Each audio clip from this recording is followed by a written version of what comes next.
Le 15 juillet 2020, un ancien président américain, un potentiel nouveau président américain, des milliardaires ainsi que des marques et des tonnes de célébrités se sont tous fait hacker. Vous pouvez voir sur leur Twitter respectifs des messages qui ressemblaient à ça. Écoutez, je me sens reconnaissant, je vais doubler tous les paiements qui seront envoyés en bitcoin à cette adresse. Vous envoyez 1000 $, je vous renvoie 2000.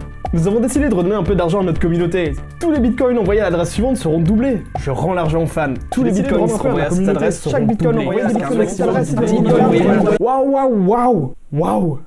Vous l'aurez compris, tout ça est une arnaque, les gens n'ont pas du tout posté ça, leur compte était piraté, du coup c'était envoyez-moi de l'argent, je vous renverrai le double, vous envoyez de l'argent et vous la revoyez plus jamais.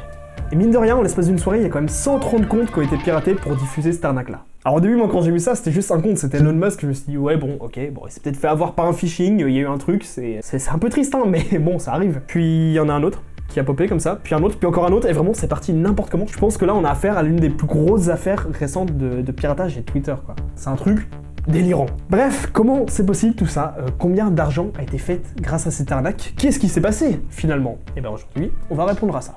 Allez, c'est parti. Alors quand j'ai vu passer ça, mercredi, c'était vraiment un délire, mais sur le coup, on savait pas exactement ce qui avait pu se passer. Donc je fais mes petites hypothèses parce qu'il y a différentes façons dont ça peut se produire ce genre de hack. Le premier truc qui est venu à l'idée des gens, c'est que ça venait de Twitter. C'est-à-dire que soit Twitter s'était fait pirater, soit il y avait une grosse faille de sécurité, et du coup les gens arrivaient à voler des comptes de célébrités pour pouvoir poster des arnaques et toucher un maximum de monde. Sauf que bof, normalement Twitter a quand même des sécurités pour détecter vraiment quand il y a des problèmes, et des années après, découvrir des failles aussi grosses, ça peut arriver, mais c'est quand même peu probable.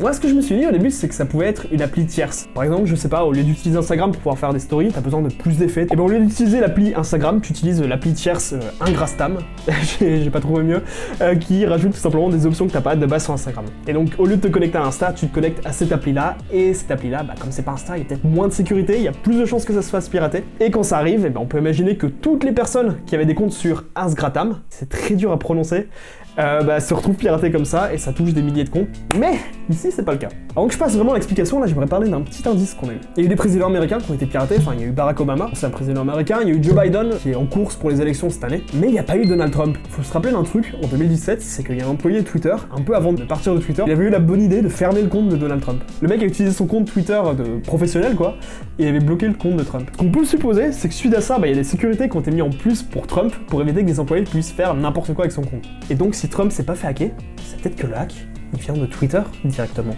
en interne. Et ouais, voilà comment ça s'est passé. En début de semaine, on a commencé à repérer un truc qui se passait sur le net.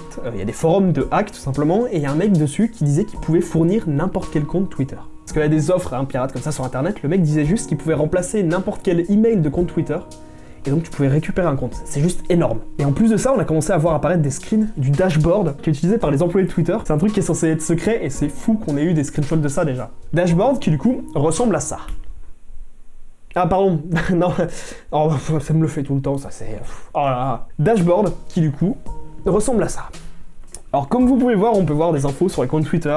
Est-ce qu'il a été banni? Est-ce qu'il est actif? Est-ce que le compte est protégé? Est-ce que le compte est privé? Est-ce que y a des choses qui sont blacklistées dessus? Enfin voilà, plein de choses auxquelles vous aurez sûrement jamais accès sur Twitter. C'est grave intéressant de pouvoir voir ça franchement. Mais alors, comment ça se fait que quelques jours avant, il y avait des mecs comme ça qui avaient accès au dashboard de Twitter? Et ben la solution, c'est Twitter qui l'a apporté il y a quelques jours. Ils ont expliqué qu'ils avaient été victimes de social engineering. Mais qu'est-ce que le social engineering? Vous allez me demander. Ben, c'est tout simplement la méthode par laquelle on manipule un peu les gens. C'est un peu on les brain, on les trick pour essayer d'extirper des données ou de leur faire des choses qu'ils sont pas censés faire. En manipulant des employés Twitter, petit à petit, ils ont réussi à voler des comptes de gens qui sont de Twitter, des employés qui travaillent au support. D'ailleurs, truc grave intéressant, qu'on allait sur les comptes là qui étaient piratés, qu'on faisait mot de passe oublié, on pouvait voir la forme de l'adresse email que le pirate avait mis sur le compte quoi. Ça se termine par @p et ça je suppose que c'est ProtonMail qui est un mail un peu anonyme quoi. Ce qui est fou là, c'est que le compte que je vous montre, ça s'appelle Coinbase, c'est un site qui permet d'échanger des crypto-monnaies quoi, et il y en a d'autres, il y a Coinbase qui s'est fait hacker, il y a Binance, il y a même un compte qui s'appelle juste Bitcoin, et du coup quand t'as des comptes qui parlent de Bitcoin, qui ont des milliers de followers, qui disent qu'ils vont offrir des Bitcoins, je pense que l'arnaque a quand même plutôt bien marché. Alors bilan de l'opération, j'ai suivi ça en direct, déjà c'était incroyable. Je sais que Twitter directement a réagi. Il suffisait un peu de scroller sur la page du compte support de Twitter qui nous tenait informés pour voir qu'il y a eu des dizaines de messages et j'imagine vraiment que côté Twitter, à ce moment-là, ça devait ressembler à ça. Mais les gars ont été réactifs, je crois que direct ils ont bloqué les comptes vérifiés pour plus pouvoir poster tweet quoi. Mais la vraie question, c'est quel a été l'impact de tout ça quoi. Et bien le Bitcoin, ça marche avec un truc qui s'appelle la blockchain, qui est un espèce de gros journal qui répertorie toutes les transactions qui sont faites. Et donc on peut retracer ce portefeuille là où il fallait envoyer soi-disant de l'argent, quoi. On peut voir qu'il y a eu 394 échanges, transactions, et qu'au total, ils ont reçu quasiment 13 bitcoins. On est un peu au-dessus là des 100 000 $. Voilà, ça va. C'est pas dégueu. Après, c'est difficile de dire la réalité du truc, quoi. Ça me rappelle les arnaques qu'il y a eu récemment sur YouTube, et des fois, ils font juste gonfler ces wallets-là en eux-mêmes s'envoyant de l'argent pour faire genre qu'il y a vraiment des transactions et que les gens aient confiance, quoi. En tout cas, ce qui est sûr, c'est que Twitter est plus tout seul. Vraiment, il y a des agences fédérales, je crois qu'il y a le FBI qui suit un peu l'affaire, et là, vraiment, ces transactions-là, elles vont être tracées, quoi. Le problème, c'est que c'est du Bitcoin, du coup, c'est que des numéros. Ça va peut-être être difficile de trouver qui est derrière ce compte-là, quoi.